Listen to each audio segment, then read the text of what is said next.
নিরাপত্তা পরিস্থিতির কারণে চট্টগ্রামে ভারতীয় ভিসা সেন্টার বন্ধ ঘোষণা করা হয়েছে। আজ থেকে পরবর্তী নির্দেশ না দেওয়া পর্যন্ত এই ভিসা সেন্টারের কার্যক্রম স্থগিত থাকবে বলে ভারতীয় ভিসা আবেদন কেন্দ্রের ওয়েবসাইটে জানানো হয়েছে।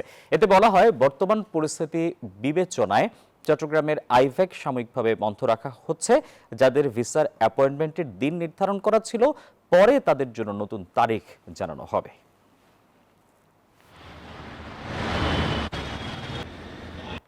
ভিসার জন্য জমা দিয়েছে, ডেলিভারি নিতে এসেছি, এসে দেখলাম যে বন্ধ।